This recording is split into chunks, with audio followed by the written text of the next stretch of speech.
on the emotion. Wow, we got a bunch of high emotional folks in the room.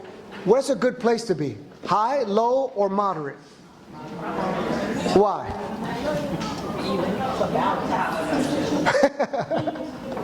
Yeah. What are some of the dangers of high emotion? I'm sorry? Your emotions will control you, right? Yeah. How many would say that their emotions have gotten them into trouble? Not at work though, right? You guys do everything that you're supposed to do.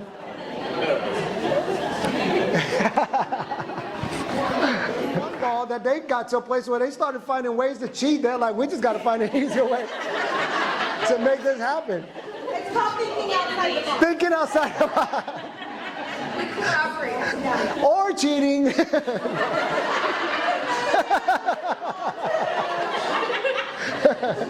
And so oftentimes, this is how we're navigating. We're having to wait on somebody else for them to accomplish what they have to accomplish. There's sometimes that people drop the ball. There's times where we drop the ball, right?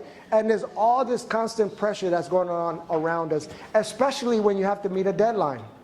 Then emotions are in the mix, right? Then there's times that there's a project that's given to us that we have no idea how to accomplish that thing, and you do have to be creative, right? You do have to try to find a way. Ultimately, this social quotient will be powerful to you if you learn how to work with a team. Guess what? Sometimes people are going to drop the ball. Sometimes people are going to make a mistake. Sometimes you have to wait on someone to accomplish their task. Sometimes you're the one that everyone is waiting on.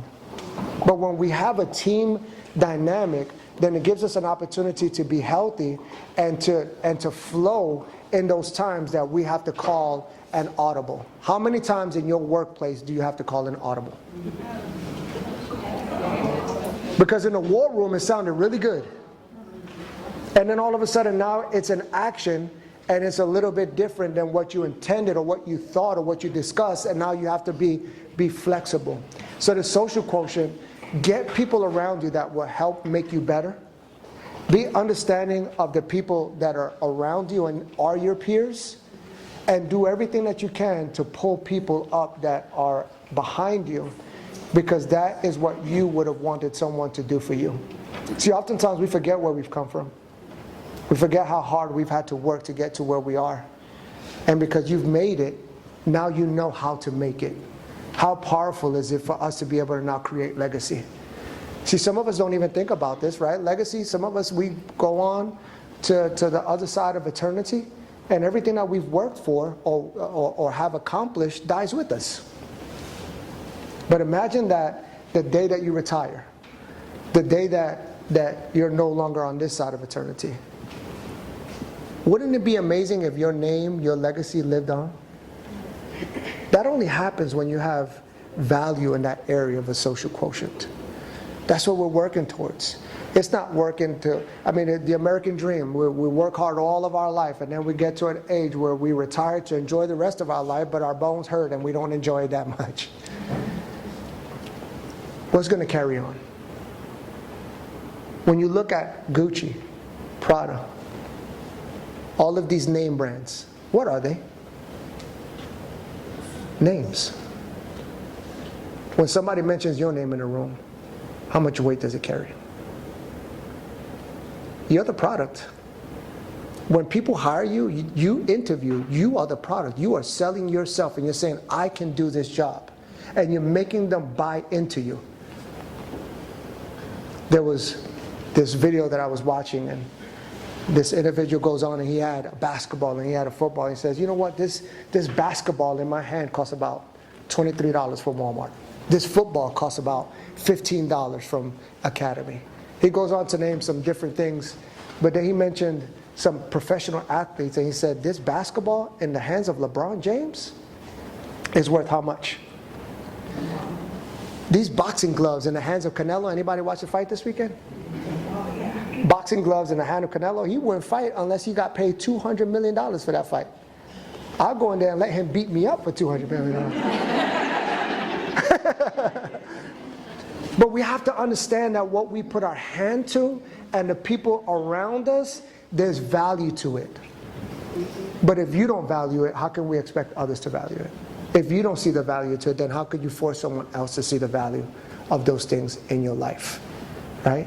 And so, one last time around your table, I just want you to consider how you can apply these things to the different areas, like your career, your family, your legacy. And you create this list. I gave you a wheel of life. I wrote down things that I thought were important.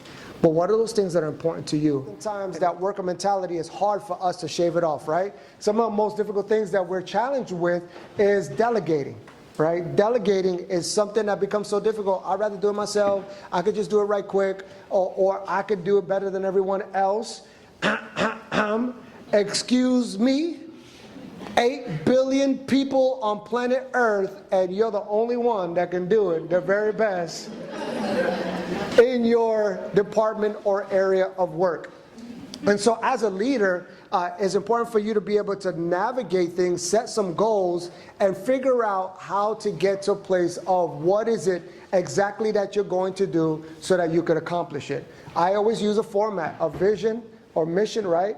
Then you set goals. Once you know what the vision is, you set goals, and then you have a strategy to those goals. As you continue on, you set a timeline, and then there's the level of accountability. If you don't do or accomplish what you said you were going to accomplish, then you're going to have a big boss breathing on your neck. Why aren't you doing it, right? And so that's a good template to use. This here is going to allow you to be able to take a look at your goals. This grow model will help you take a look at your goals and not only see the goals, but also see the realities of it, right? What are some of the realities? I'll give an example. If I'm just going to use my weight as an example, right? But we're talking about career. If I want to lose weight, but the reality is that I eat out every day, I don't have a workout plan, I have no accountability, and really continue to push my snooze button every time it reminds me of my workout, the reality is all of those things that I've mentioned, right?